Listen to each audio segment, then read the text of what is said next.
Hi, and welcome to another Saturday Car Conversation. It is actually, it's still morning. So, good morning, groovy citizens. So, you guys, today's topic it's a powerful one. Let me just say that. But before I go into that, I just wanted to tell you all that I think I told you all yesterday I was getting my booster shot, and I did. Now, I won't lie. I had a few chills last night, and every now and then I would roll over on my left shoulder, and it's kind of sore, but I can lift my arm up a little bit higher than I could yesterday, so I'm happy about that. But overall, I think I'm doing okay. Excuse me, I wasn't tired or anything like that, but like I said, my arm is just a little sore. So I have some BioFree. I have tons of BioFree. So I'm gonna go home and just rub it around where I got my injection, and hopefully that will just loosen up the muscle in my arm, and I will be okay. So, and I have a little bit of bad news, y'all. It looks like Carl didn't make it. And you might be thinking, Michelle, who in the world is Carl? Well, that's the mole outside. As I was leaving out the house, I saw something on the ground. I was like, what the heck is that? And I looked and I said, oh my goodness, that's a mole. Because, these moles are busy. And I'm going to have to get someone to come out and treat, or maybe I'll just go and look to see what I can put down myself for those moles. Because, they do a number on your yard. You're walking and the ground is soft, and you're not careful, you trip and fall. But yeah, Carl, he didn't make it. So he came out of the ground, and he was laying on the sidewalk with his hands and feet up in the air like this. So, it is what it is. I said a little prayer and kept it moving. And I know you're thinking, Michelle, but it's a mole. So what? Everybody needs prayer. Don't judge me because I don't judge you. Let's get into our topic. So today's topic is I am. That's it. 2 simple words. I am. And the side text to that is 2 powerful words. So I'm going to share this quote with you by Oprah Winfrey, which I thought was just so powerful and phenomenal. She said, you must have some kind of vision for your life. Even if you don't know the plan, you have to have a direction in which you choose to go. Knowing who you really are in this space and time that we embody. Y'all, that's powerful right there. And again, that quote's by Oprah Winfrey. Here's a quote by Bishop T.D. Jakes, and it says, there are moments that try the human soul so violently and so perplexing. Don't deviate. Don't procrastinate. Don't become frustrated. All you have to do to win this battle is stay on track. Did y'all hear what I said? You just have to stay on track. And then here's an unknown quote that says treat yourself like someone you love. Come on now. If you don't remember anything else that I share with you today, I need you to remember that. Treat yourself like someone you love. Because I'm going to tell you something. For many people, folks around them treat them like gold, but they treat themselves in such a horrible way. It's just, it's pathetic and ridiculous. I'm going to keep it all the way real. We're not going to mince words. It is. So I need you to start treating yourself like someone that you love. And how do you do that, Michelle? Well, you take care of yourself. You don't just eat everything under the sun. You exercise, you pray, and like I said, you just treat yourself every now and then to something nice. Don't wait for somebody to do it for you. The same way you love someone and you do nice things for them, do it for yourself. But I digress. The next quote is by Denzel Washington. And he says, you will suck at something. There's no doubt about it. You will fail at some point in your life. Accept it. You will lose. You will embrace yourself.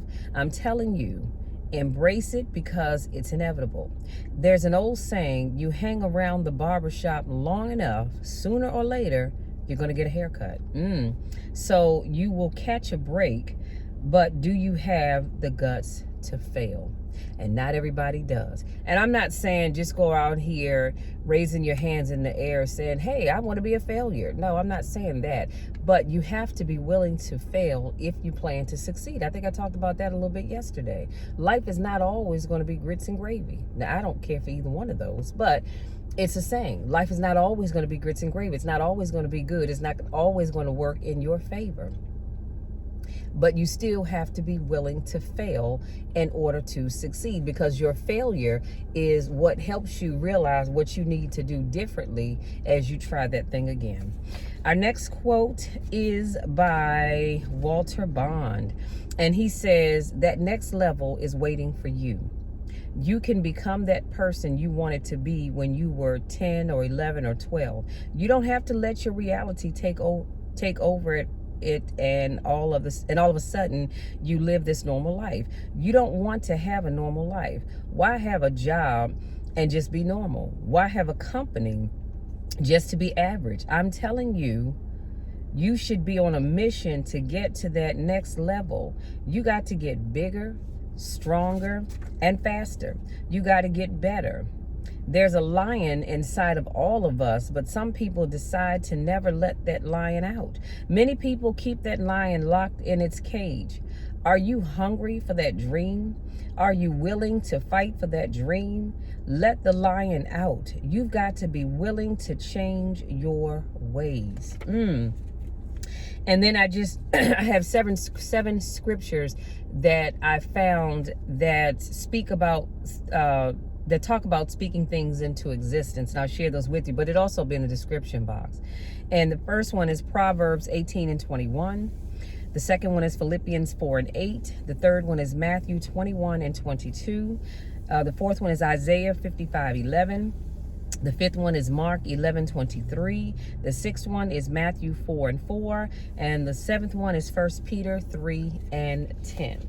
So, I'm going to put my seatbelt on, because, like I said, I'm running past my sister's and drop off something that my mom ordered for her.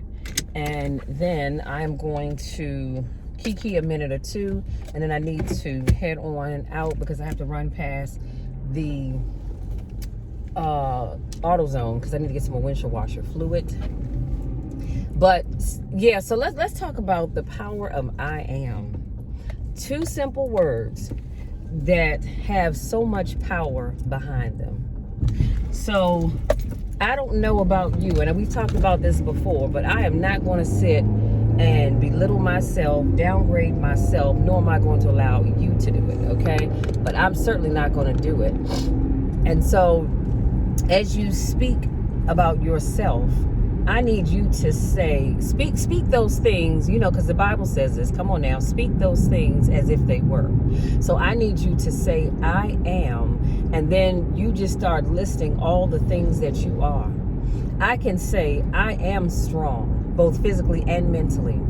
I am a queen. I am a mom. I am a sister. I am a friend. I am a motivational speaker. I am a life coach. I am a keynote speaker. I am a storyteller. I am, here, watch this. I am a millionaire. No, let's change that. I am a multi-level millionaire. Come on, somebody. Speaking those things as if they were. And that's one of the things that I think many people don't know how to do, and that's manifest the things that they want. See, because we get so caught up with seeing our lives where we are right now. Okay, so you're not a millionaire right now. I mean, I'm not, but I have a millionaire's mindset. I think like a millionaire. So there's no doubt in my mind that it will come. But I'm speaking it as if it were. So that's why I said I am. Okay, I am a prayer warrior. I am a child of God. Come on, somebody. I am blessed and highly favored. I am the recipient of God's mercies every day. Every day, every day, every day. I am a recipient of God's blessings. Ooh, y'all, I'm trying to tell you, that list can just go on and on and on. So I need you all to make sure that you are using the power of I am. Stop walking around here talking about what you don't have. Okay, we see that. We know that. But I want you to start telling yourself that you are. Well, in your case, you would write down I am, and you just start listing out some things on paper. And then every day, Every day, every day, every day, I want you, doesn't matter whether you do it in the morning, the afternoon, or at night, I want you to revisit that list every day, and you recite that list to yourself. And I need you to read that list in such a way that you begin to believe what you've written down on that list. Because you are somebody, you have what somebody needs. You are special. I always tell you guys that I love each and every one of you. Many of you I've never met, probably never get a chance to meet, and it's all right. But I love you, I believe in you, and I want you to succeed. But I need you to believe that you can succeed. Okay? So that's it, you guys. That's my time. I'm going to put y'all off here a little early today because I just don't know what else I can say about that other than what I've already shared. But you start when life feels like it is punching you in the gut, because sometimes it does feel like that.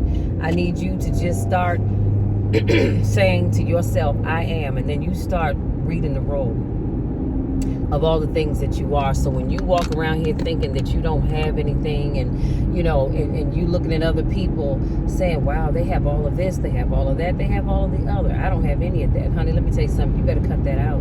And we talked about that, I believe it was yesterday or recently, about comparing yourselves to other people. Stop doing that. What's for you is for you. God has a plan for your life, just like he has a plan for my life, my sister's lives, my parents' life, my other family members, my friends. He has a plan for all of us. And your plan is not my plan, and my plan is not your plan. So stop comparing yourself. I know what it was. I shared a post on Facebook yesterday, and it talked about how when we pop popcorn, the kernels are in this, all the kernels are in the pan, right? And they are basking, if you will, in the grease. The same grease is covering all those kernels.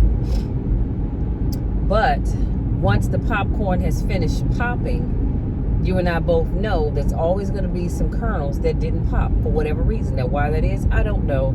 And I'm not even going to worry about looking into it. It just, things happen. And it was talking about stop comparing your pop to somebody else's pop. Or stop comparing yourself to say, well, how come they're popping, but I'm not? It's just not your time. I mean, I don't know what else to tell you. It's just not your time. When your time comes, you're going to get everything that God has promised you. You really will. So you don't have to worry about comparing yourself to everybody else, worrying about what they have and you don't have. It's all good. That's why I tell people all the time, when I see folks posting things on social media that they're doing, I am genuinely happy for them. I really am. I'm happy that you are, achieving your goals and all that good stuff. I really am. Because I always say, what does Shirley Caesar's song say? You're next in line for a miracle. And she says a miracle is that supernatural gift that only God can give. Come on, somebody. So I know that as God is blessing you, I'm next in line. It might not necessarily be right behind you, but I know I'm next in line. I know my time is coming, and I just patiently wait for it. But you know what else I do?